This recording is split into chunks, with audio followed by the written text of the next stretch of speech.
Resources में अल्लाह ने किसी चीज की कमी नहीं रखी। इतने सारे रिसोर्सेज होने के बावजूद इस गिलगित बल्तिस्तान में गुर्बत है। जब इन टर्म्स ऑफ रीजन हम डिस्कस करते हैं, जब हम गिलगित बल्तिस्तान को in terms of resources discuss करते हैं, गुर्बत में आपकी फसलों से पीछे बैठने वालों की कोई गलती नहीं, ये गलती हमारी। तो हमने इस चीज को समझना है कि कौन सा ऐसा पोटेंशियल है जिसका हम जिक्र करें और उस पोटेंशियल में हम मतलब गरीबों कि हम इनकी नॉलेज के बगैर, इनकी इंफॉर्मेशन के बगैर मैथ्स एक्सप्लॉइट करें और बहुत सारी चीजें चुरा लें, उस सूरत में ये गिलगित बल्तिस्तान अमीर होगा, ये फिर अमीर नहीं। फिर यहाँ पे अमन सबसे बड़ा मसला। बिस्मिल्लाहिर्रहमानिर्रहीम। अस्सलाम वालेकुम नाज़रीन, आप देख रहे हैं लेपर्ड मीडिया।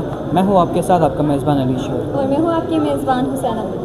नाज़रीन, इस वक्त हम मौजूद हैं अवारी एक्सप्रेस गिलगित में, जहां पे पाकिस्तान का सबसे बड़ा एक्सपो वेल्थ एक्सपो का आज इनेकाद किया गया है। Money matters wealth expo Gilgit Baltistan edition, जिसके मेहमान ख़ुसूसी CM गिलगित बल्तिस्तान अमजद हुसैन आज़ाद हैं।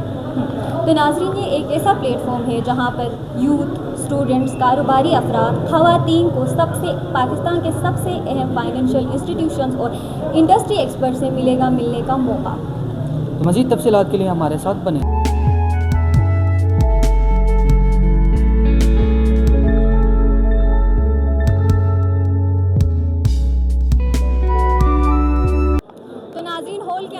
आए हुए हैं और यहाँ पर कॉलेज, स्कूल्स और यूनिवर्सिटी हर तरह की यूथ यहाँ पे मौजूद है और यहाँ पर जो इंडस्ट्री एक्सपर्ट्स हैं वो भी यहाँ पर है।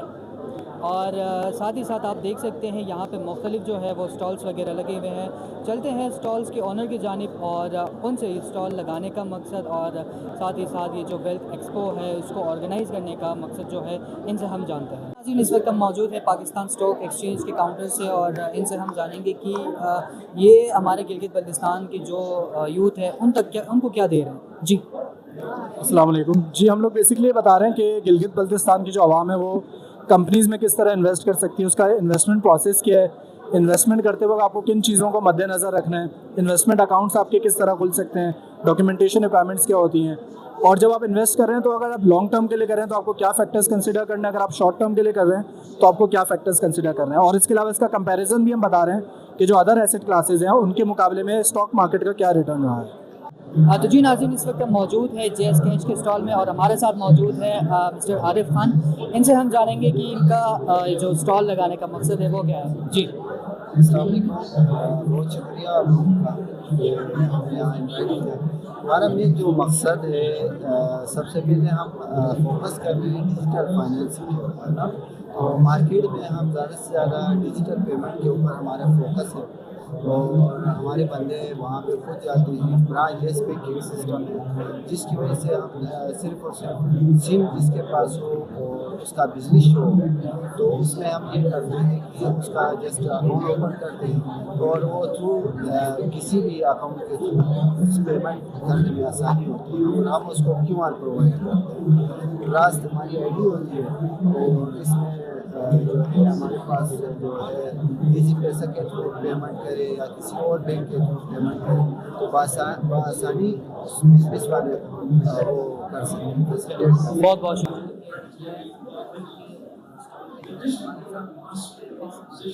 जी आपको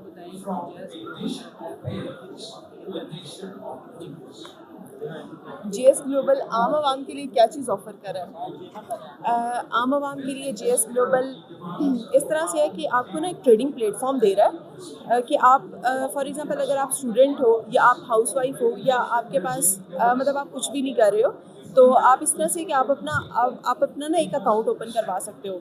आप अपना एक अकाउंट ओपन करवा सकते हो और उसके बाद आप मतलब ट्रेड कर सकते हो उसमें। आप पाकिस्तान की टॉप जो कंपनीज़ है, जो लिस्टेड कंपनीज़ हैं, आप उनमें हिस्सेदार बन सकते हो।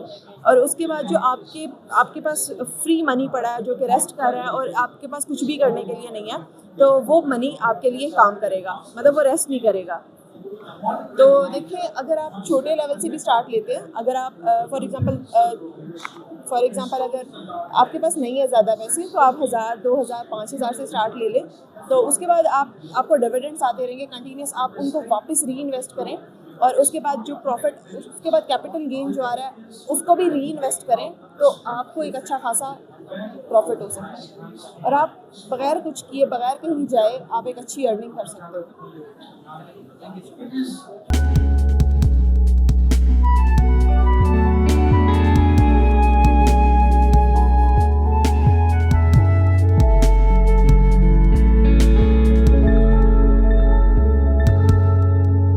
तो जी, इस वक्त हम लोग महाना के स्टॉल पर मौजूद है, तो हम जानने की कोशिश करते हैं इनसे कि महाना क्या सर्विसेज ऑफर कर रही है। तो अस्सलाम वालेकुम। अच्छा, तो सर सबसे पहले आप हमें ये बताएं कि महाना क्या सर्विसेज ऑफर कर रही है लोगों को। तो Mahaana is Pakistan first only management company. Basically हमारे डिफरेंट इन्वेस्टमेंट प्रोडक्ट्स होते हैं। आप हमारी ऐप डाउनलोड करते हो, इस तरह की हमारी ऐप है, यू इन्वेस्ट समथिंग और डेली की बुनियाद पर आपको प्रॉफिट शो होता है।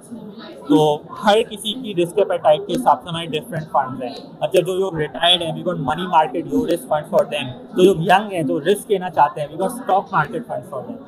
जी, तो everything is digital, everything is on our application. Just download our app और आपको हर चीज़ मिल जाएगी। अच्छा, अब तक लोगों का क्या रिस्पॉन्स है आप लोगों की? गिलगित के बहुत अच्छे मेहमान नवाज हो गए। हमारा बहुत अच्छा एक्सपीरियंस रहा है यहाँ, और बहुत पढ़े लिखे लोग हैं। The electricity rate is very high, I am surprise, और बहुत अच्छा एक्सपीरियंस अभी तक। तो जी नाज़रीन, इस वक्त हम ABL फंड्स के स्टॉल पर मौजूद है। तो सबसे पहले सर अस्सलाम वालेकुम। सर, आप हमें ABL फंड्स के हवाले से थोड़ा सा बताएं कि ये कौन सी सर्विसेज जो है ऑफर कर रही है। Okay, ABL funds basically ABL bank की 100% ओन सब्सिडरी है। एंड ABL बैंक आपको पता है 1942 सबसे पुराना बैंक है पाकिस्तान के अंदर, जो 1942 में बना। और ABL फंड्स के पास हमारे पास Islamic and conventional different type की वैराइटीज़ हैं, जिसमें हम लोग जो रिटर्न ऑफर कर रही है इस्लामिक के अंदर 10 to 10.5 एंड सिमिलरली कन्वेंशनल के अंदर हम लोग तकरीबन 11 से 11.5 के दरमियान में रिटर्न ऑफर कर रही हैं। इसके अलावा हमारे पास पेंशन फंड की भी ऑप्शन अवेलेबल है कि अगर कोई पर्सन जो है वो पेंशन फंड लेना चाहता है तो वो भी हम देते हैं। इसके अलावा सेपरेटली हम लोग पंजाब पेंशन फंड और पेंशन फंड के ऊपर भी जो है वो काम कर रहे हैं। इसके अलावा जो हमारा म्यूचुअल फंड का सबसे बड़ा बेनिफिट ये है कि अगर आपका बैंक के अंदर अमाउंट पड़ी हुई है और बैंक से प्रॉफिट लेते हैं तो उसके ऊपर टैक्स है 20% for filer and 40% for non filer, जो कि म्यूचुअल फंड में जो टैक्स रेट है that is 15 for filer and 30 for non filer. फिर एक और चीज़ है कि अगर एक क्लाइंट बैंक के अंदर उसका प्रॉफिट फाइनेंशियल ईयर में 5 मिलियन से एक्सीड करता है तो उसको नॉर्मल टैक्स में वो कंसिडर होगा और उसको एक्स्ट्रा टैक्स पे करना है 45%, अप टू 45%। जबकि म्यूचुअल फंड के अंदर जो टैक्स है वो फुल एंड फाइनल 15% है। तो मैं एग्जांपल आपको देता हूँ कि अगर एक पर्सन की इन्वेस्टमेंट है बैंक में और वो 10% का रिटर्न ले रहा है तो उसका नेट प्रॉफिट बनेगा 5%। सिमिलरली अगर म्यूचुअल फंड में हम भी 10% में प्रॉफिट रेट दे रहे हैं तो उसका नेट प्रॉफिट बनेगा 15% डिडक्ट करने के बाद 8.5। तो we are giving 3 to 4% more return in comparison of bank. Thank you सो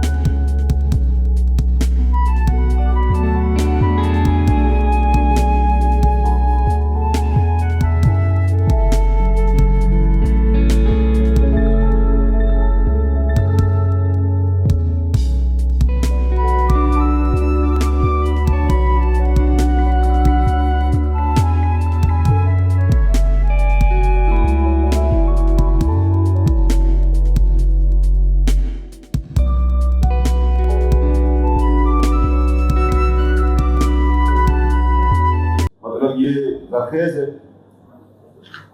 इसके अंदर बहुत कुछ करने की जरूरत है।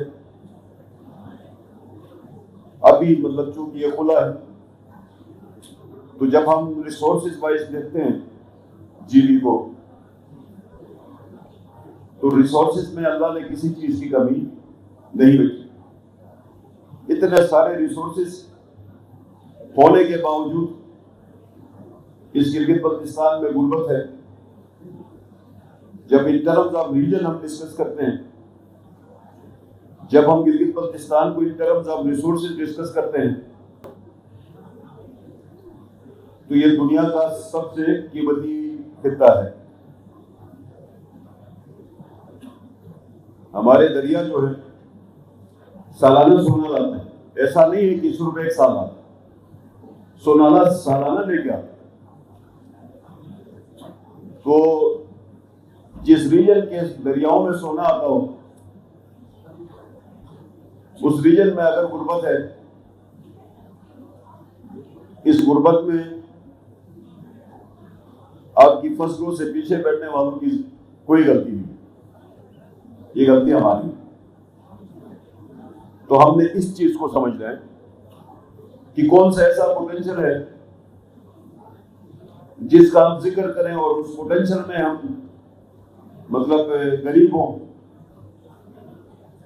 तो कोई पोटेंशियल ऐसा नहीं है कि जिसको सोचने के बाद, जिसको डिस्कस करने के बाद दुनिया की कोई ताकत, कोई अथॉरिटी, कोई इंडिविजुअल ये कहे कि इस टर्म में, इस रिसोर्सेज में ये गरीब है। तो ये सारी चीजें हमारे साथ हैं। तो इसके लिए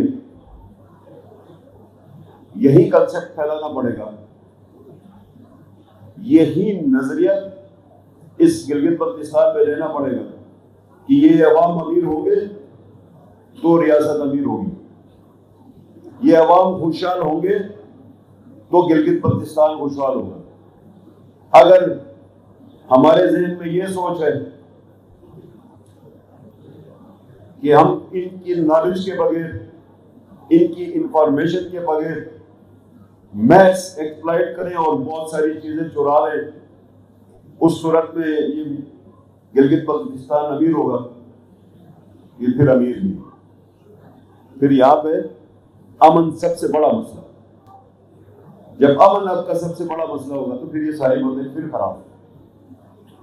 इसलिए हमें इन सारी चीजों को समझने की जरूरत है। ये हमारे जवान हैं, हमारी माएँ, हमारी बहनें हैं, इनके सामने बहुत सारी लाइफ, हमने इनकी लाइफ में क्या बेहतरी कर सकते, हमारा क्या काम है, ये हमारी जिम्मेदारी है। ये हुकूमतों की जिम्मेदारी होती है, रियासतों की जिम्मेदारी होती है कि इनको स्टार्टअप में मदद करें। दुनिया की जितनी कौमों ने तरक्की की है, तो हम जब उनको स्टडी करते हैं तो हमें यह समझ आती है कि उन्होंने अपने स्टार्टअप्स की मदद की। अब आप स्टार्टअप्स की मदद करते हैं तो फिर वो कंट्रीब्यूट करते हैं। अगर हम स्टार्टअप्स की मदद ना करके सिर्फ सब्सिडीज पे चलाएं तो फिर वो कौम तरक्की नहीं करती। ग्रांट्स पे लोग नहीं चल सकते, मनो सरवा पे निजाम नहीं चलता। तो हमें इनकी डिग्निटी को बढ़ाने की, इनको एक डिग्निफाइड लाइफ की जरूरत है, और एक डिग्निफाइड लाइफ की जरूरत है। उसके लिए फर्स्ट एंड फॉरमोस्ट जो कंडीशन है वो मेहनत। कोई कौम, कोई नेशन, कोई यूथ अगर अपने वक्त पे वो मेहनत शुरू ना करे, अगर एक जवान अपना 20 से 30 साल के दरमियान का टाइम जाया करे तो 30 साल के बाद वो ग्रो नहीं कर सकता। उसके पास टाइमिंग यही है कि 20 साल से 30 साल के टाइम के अंदर इस दौरानिए में उसने अपने आप को पांव पे खड़ा भी करना है, उसने अपने माँ बाप की खिदमत का भी सोचना है, उसने अपनी शादी का भी सोचना है, उसने अपनी लाइफ का भी सोचना है। यही टाइमिंग है उसके पास। जब ये बोझ अपने 20 साल में उठाना शुरू करता है कोई भी जवान, कोई भी बहन, कोई भी भाई, वो जिंदगी में नाकाम नहीं हो सकता। ये मतलब जो स्टडी कहती है दुनिया की। दूसरी बात यह है कि आप कमाते हैं तो कमाने के बाद कमाई को इन्वेस्टमेंट करना और कमाई को खर्च करने में फर्क। आपकी सेविंग वो होगी जो आप कमाने के बाद इन्वेस्टमेंट करें, उसी के अंदर इन्वेस्टमेंट को सेविंग कही जाए। आप 100 रुपए कमाते हैं, 200 खर्च करते हैं, उसको इनकम नहीं कहा। तो ये सारी चीजों को इक्वली प्रोग्रेस किसी नेशन ने करनी है, उस नेशन के लिए उस गवर्नमेंट की जिम्मेदारी है कि पॉलिसीज फ्रेम करे, बेसिक इन्वेस्टमेंट फराहम करे, कम से कम उसके लिए रास्ते आसान बनाए, उसके लिए फ्रेमवर्क ऐसे हो कि एक जवान के पास आइडिया है, पोटेंशियल भी है, तो वो उस आइडिया को इंप्लीमेंट कर सके, उसके लिए ये फैसिलिटीज देना रियासत की